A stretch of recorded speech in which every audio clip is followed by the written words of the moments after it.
नमस्कार, आप सभी का स्वागत है मेरे इस YouTube वीडियो चैनल में। और आप सभी का बहुत बहुत आभार इतना प्यार देने के लिए। आज का जो हमारा टॉपिक है वो है संयुक्त व्यंजन, द्वित्व व्यंजन व संयुक्ताक्षर। प्रीवियस वीडियो देखेंगे तो उसमें आपको वर्ण विचार में स्वर और व्यंजन पूरा मैंने आपको डिटेल में बताया है। ठीक है, तो जैसा कि हमें पता है कि व्यंजन क्या होते हैं। व्यंजन जो होते हैं वो स्वतंत्र नहीं होते, कभी भी स्वतंत्र नहीं होते। क्यों? क्योंकि उनके साथ हमेशा स्वर की आवाज आती है, स्वर की ध्वनि निकलती है। जैसे आप कोई भी व्यंजन को बोल के देखिए, म में क्या आ रहा है? अ की ध्वनि आ रही है। ट, क, फ, मतलब सब में अ की ध्वनि आ रही है। अगर इसको मात्रा के साथ बोलें, जैसे मैं बोलूं का, तो आ की ध्वनि आ रही है ना। तो यानी व्यंजन जो होते हैं वो कभी भी स्वतंत्र नहीं होते, उनके साथ क्या होती है, जो स्वर है उनकी ध्वनि आती है। ठीक है, अभी जो हमारा टॉपिक है वो है संयुक्त व्यंजन। तो संयुक्त व्यंजन बनते कैसे हैं, कौन कौन से हैं, ये सारी बात हम इसमें जानते हैं।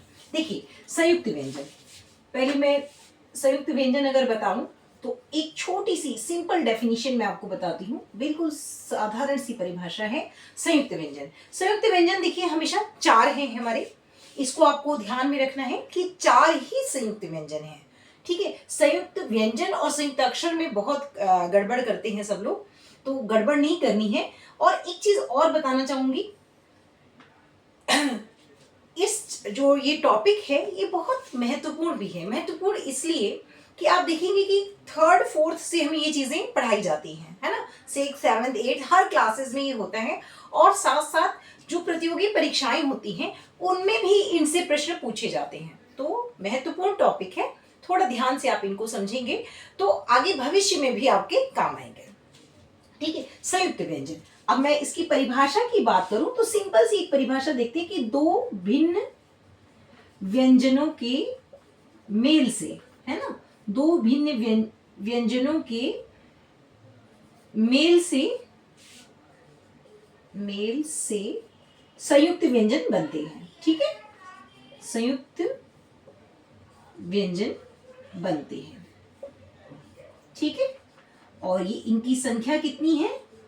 ठीक, इनकी संख्या चार है। ठीक, इनकी संख्या चार है। ठीक, तो अब चार कौन कौन से हैं? तो देखिए, ये हैं क्ष, त्र और ज्ञ और श्र। ठीक है, ये तो आप जब कखा पढ़ते हैं, है ना, व्यंजन पढ़ते हैं तो उसी में आ जाते हैं। हाँ, शत्र ज्ञ, है ना, क्ष, त्र और ज्ञ, ये तीन तो आप उसमें पढ़ते हैं। श्र भी हमारी वर्णमाला का हिस्सा है। इसको हम जब व्यंजन क से लेकर ज्ञ तक पढ़ते हैं उसमें नहीं पढ़ते, पर ये हमारी वर्णमाला का ही हिस्सा है। ठीक है, अब ये बनते कैसे हैं? ये दो, अब जैसे यहाँ पे लिखा, दो भिन्न व्यंजनों के मेल से बने हैं, यानी ये स्वतंत्र रूप से अलग से इनका स्वरूप नहीं है, ये दो भिन्न व्यंजनों से मिलकर बने हैं। कौन से भिन्न व्यंजन है? देखिए, जैसे क्ष है तो कैसे बना है? ये क और क्ष से मिलकर बना है। ठीक है, क और क्ष से मिलकर बना है क्ष। ठीक है, इसमें देखिए जो क है, जब हम क्ष बोलते हैं तो हल्की सी क की ध्वनि आती है, यानी उसमें अ नहीं है, मतलब स्वर के बिना बोले हमें बोलना है। तो जैसे क्ष, है ना, तो खाली श की ध्वनि आती है, हल्की सी क की ध्वनि आती है, तो इसलिए इसमें हलंत लगाया गया है, यानी अ इसमें लोप है उसका। ठीक है, तो क्ष, जैसे इससे जो बने शब्द हैं थोड़ा उनको देखिए तो और भी ज्यादा आसानी हो जाएगी। मान लीजिए एक शब्द है क्षमा, देखिए आप बोल के देखिए, क्षमा, क्षमा, है ना। दूसरा देखिए कक्षा, यानी हल्की सी, आप बहुत जब आप बोलते हैं क्ष को प्रोनाउंस करते हैं तो कैसी ध्वनि आती है? हल्की सी क की ध्वनि आती है। ठीक है, क्षेत्र। ठीक, तो इस तरह से दो भिन्न व्यंजनों की मेल से जो बनी है वो संयुक्त व्यंजन है। क्ष कैसे बना है? क और क्ष के मेल से क्या बना है? क्ष। इससे बने मैंने आपको शब्द बताए, क्षमा, कक्षा, क्षेत्र, क्षत्रिय, बहुत सारे हैं। मैंने कुछ एक के एग्जाम्पल आपको बताए हैं। चलिए, अब मैंने आपको बताया ये टोटल चार होते हैं। अब त्र को और देखते हैं। मैं ऊपर लिखती हूँ, देखिए जैसे त्र, ठीक है, त्र, ठीक, त्र। अब त्र को अगर मैं देखूं तो त्र कैसे बनाएंगे हम, ये बनता है त और र से, ठीक है, त्र।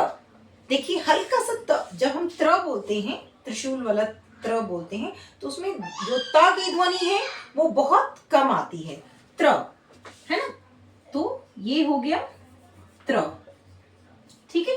जैसे त्रिदेव, त्रिदेव, त्रिशूल, है ना, इस तरह से, ठीक है। तो इस तरह से बहुत सारे वर्ड हैं, मैंने कुछ ही आपको बताए जो आप समझ पाए, ठीक है। तो त्र कैसे बना है, त और र, यहाँ पे भी त में अ का लोप है, तो इसलिए जब आप त्र बोलते हैं तो त को हल्का सा बोलते हैं और र पूरा बोलते हैं, त्र, ठीक है। त्रिदेव, त्रिशूल इसके बेस्ट एग्जाम्पल, बहुत सारे एग्जाम्पल आपको मिलेंगे, जैसे बहुत सारे आपको इसमें एग्जाम्पल मिल सकते हैं, त्रिभुज, त्रिकोण, है ना। आप देखिए इसके बाद है ज्ञ, ठीक है, इसके बाद है क्या है, ज्ञ, ठीक। तो ज्ञ देखते हैं, ज्ञ कैसे बना है, ज्ञ बना है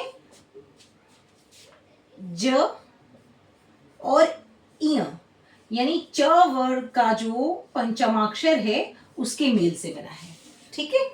च वर्ग के पंचमाक्षर यानी इय और ज, ठीक है, ज, तो क्या बन गया, ज्ञ, ज्ञ, है ना, ज्ञ, ठीक।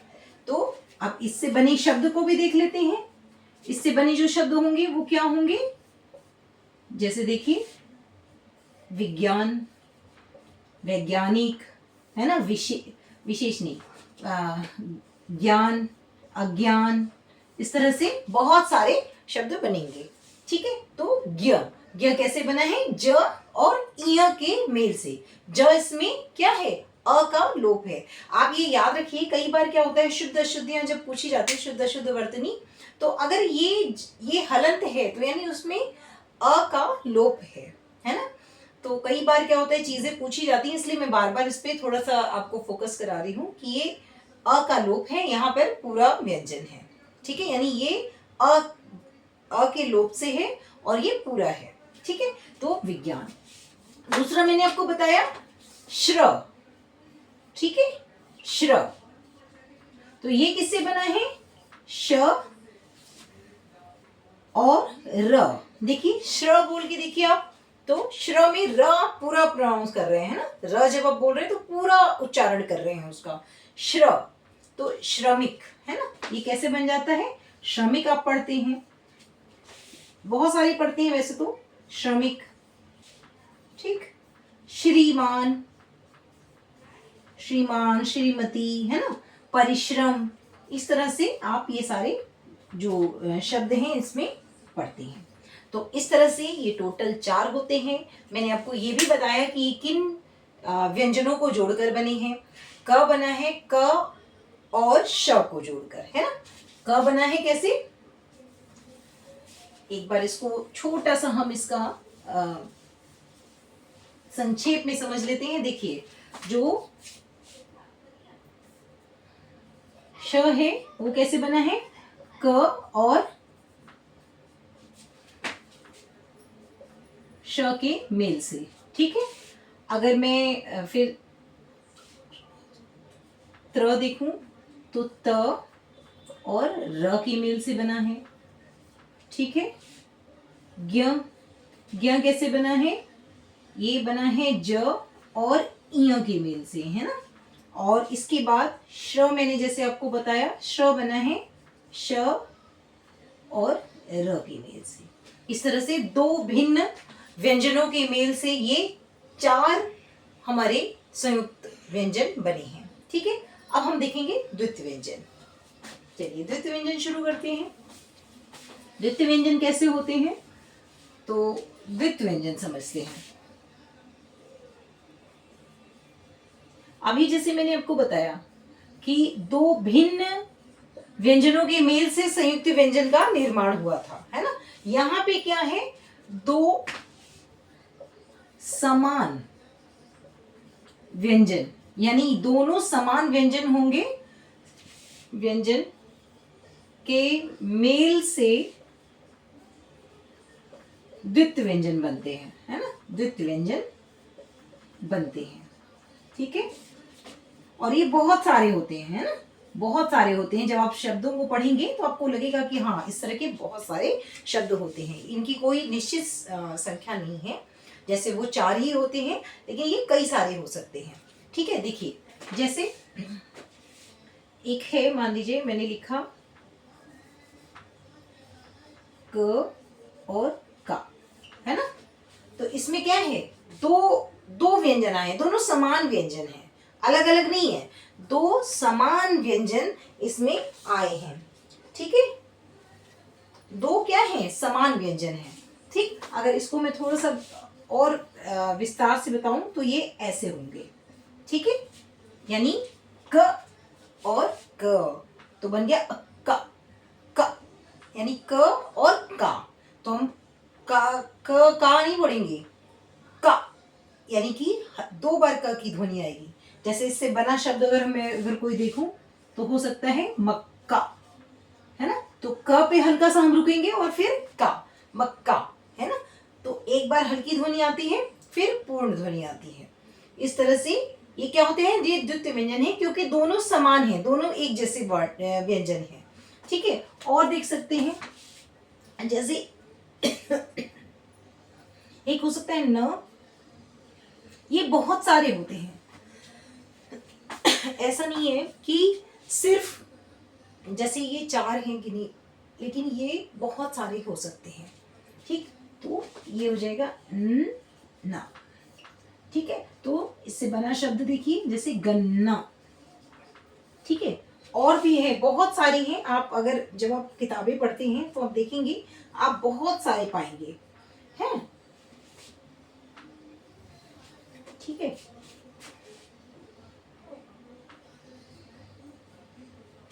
ठीक, अब देखिए, च और चा, दोनों व्यंजन तो समान है, तो ये क्या बन जाएगा, चा, चा। ये क्या हो गया, जैसे बच्चा, ठीक है, बच्चा।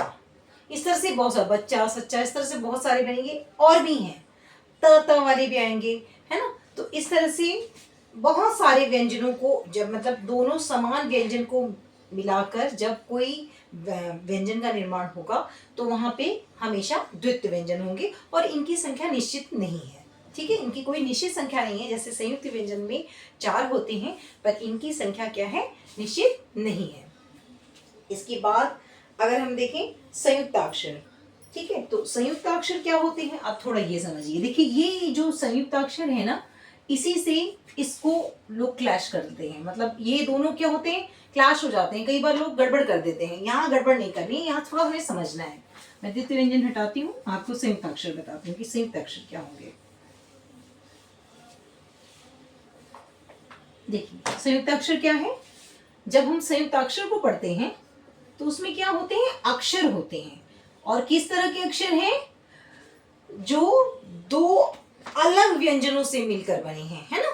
दो अलग व्यंजनों से मिले जो अक्षर होते हैं, वो क्या होते हैं, संयुक्ताक्षर होते हैं, ठीक है। कैसे, जो दो अलग अलग व्यंजनों से मिले होंगे, बने अक्षर होंगे, वो होंगे संयुक्ताक्षर। देखिए, एक छोटी सी परिभाषा समझिए, जो दो अलग अलग, ठीक है, अलग अलग व्यंजन से मिलकर बने अक्षर क्या होंगे, अक्षर संयुक्ताक्षर कहलाते हैं या होते हैं, संयुक्ताक्षर कहलाते हैं, ठीक है। आप इसको थोड़ा समझिए, ठीक।